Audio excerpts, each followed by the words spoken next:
James Kabarabe was born in 1959. Raised in Ibanda, Western Uganda, he had his early primary education at Kyamate Primary School in Western Uganda and attended O-level secondary education at Kabalega Secondary School in Masindi, Bunyoro Western Uganda. He proceeded for advanced level education at St. Henry's College Kitovu in 1979. He later attended Makerere University, where he received a Bachelor of Arts degree in economics and political science. He was commissioned in 1989. In Rwandan Patriotic Army, James Kabarebe was the private secretary and aide-de-camp aide-z of Paul Kagame. During the Rwandan Civil War, he became commander of the High Command Unit at Masindi. Later, this unit became the Republican Guard under Kagame's leadership. During the First Congo War, Kabarebe was the commanding officer of a Rwandan-led army that crossed into Zaire, now the Democratic Republic of the Congo. The aim of the army was to defeat the ex-FAR and Interahamwe Hutu militia groups that had committed the genocide against the Tutsi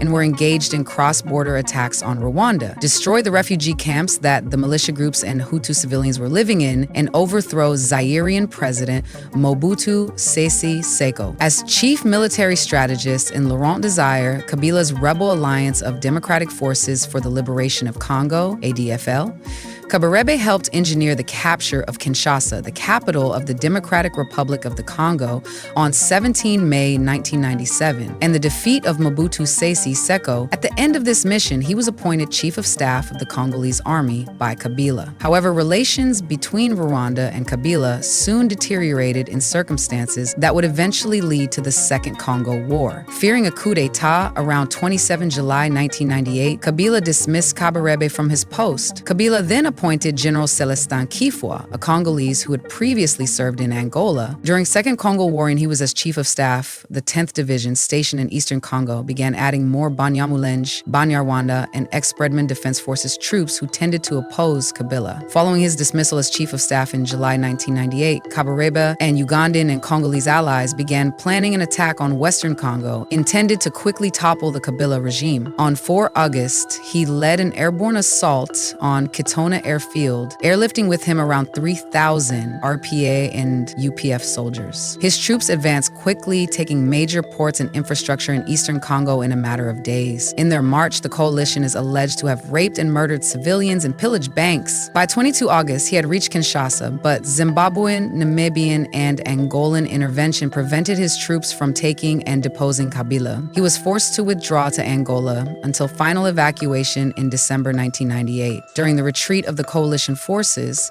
the Angolan armed forces are alleged to have carried out similar atrocities as the coalition did on its march towards Kinshasa. Rwandan Defense Forces, that was former Rwanda Patriotic Army. In October 2002, President Paul Kagame appointed Kabarebe to the position of Chief of Defense Staff of the Rwandan Defense Forces. On 30 August 2023, the Rwandan Ministry of Defense issued a press release that saw Kabarebe and the former Rwanda Reserve Force Chief, General Fred Ibingira, retired. Also on the list was the former Minister of Defense, Major General Albert Murasira. In his many speeches, he often answers the question that many people ask themselves, including himself, whether he actually fought and defeated a lion. Animally laughing at him, and it is like fighting the dog. Engaging in combat with lions is a frequent occurrence, as every creature seems to confront them, and the desire to fight is universal. Among all animals, lions are the most manageable adversaries in battle. Facing one demands fearlessness. Any hint of fear can lead to your demise, but armed with a stick, you stand a chance. Confronting a lion resembles battling a dog, barring the differences in size and roar. To share where I encountered these lions, I've detailed it on many YouTube channels recounting our refugee history. Briefly,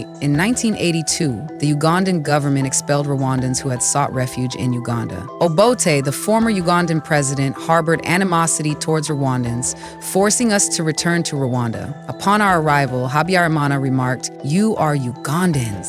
We were branded as Rwandans, yet told in our homeland that we were Ugandans, rendering us stateless. After being expelled by Habyarimana, we returned to the border, where a river known as Umuyanja marked the boundary between Uganda and Rwanda. We halted at this river, but Habyarimana's soldiers forbade our entry, insisting we were Ugandans and should return. The Ugandans on the opposite bank rejected us as well, declaring we were Rwandans and not welcome. A Rwandan officer who barred our entry warned us with the phrase, "Uganda rejected you, and Rwanda has also rejected," meaning that even God does not fight on your side. Stay in this river. and don't attempt to cross. As darkness fell, we were compelled to retreat to Uganda, where we faced hostility and threats to our lives. In an act of desperation, we decided to cut through to the Akagera Park, close to where we had initially entered Rwanda under the cover of night. With a cow in our encampment, we heard the roar of a lion echoing nearby. As the lion roared, we prepared our defenses, keeping our fire blazing. At that time, I was the eldest among the boys at around 15 years old. Armed with makeshift weapons, we engaged the lion in a fierce struggle, battling it throughout the night. As it lunged at us, we struck back, and despite its size and ferocity, we managed to hold our ground against the beast until dawn. Engaging in combat with the lion can seem as simple as battling a dog. Lions are not as formidable as they might appear, especially since we often heard our parents recount their encounters with them. However, there is one crucial thing to avoid. If a lion approaches you, do not go back.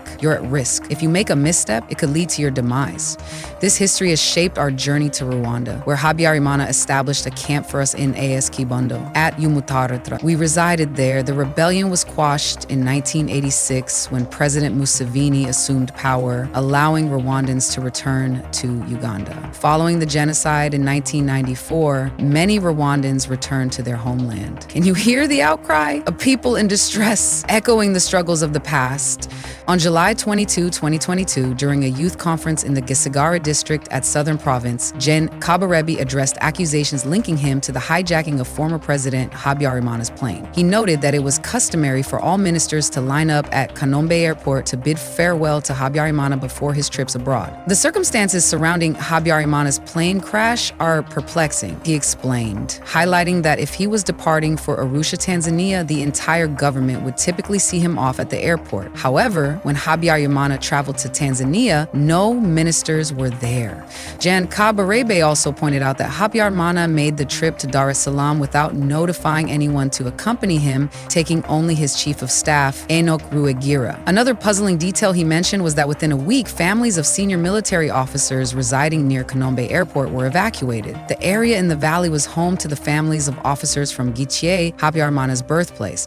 Just a week prior, all those families had been relocated. He continued, the crash of Habyarimana's plane is also confusing because at the time, there were 4 planes in the air, a Red Cross plane, a Minwar plane, a Sabina plane, and Habyarimana's plane. The pilot, originally from Rutsiro, was responsible for managing the air traffic, indicating which planes were cleared for landing. In 2022, a French appeals court ordered the closure of the investigation into the crash of former Rwandan President Juvenal Habyarimana's plane. This case, involving both Habyarimana and Cyprien Ntaryamira, Burundian president, has sparked tensions between Rwanda and France. The court's decision marked the conclusion of the inquiry into the individuals accused of hijacking the plane.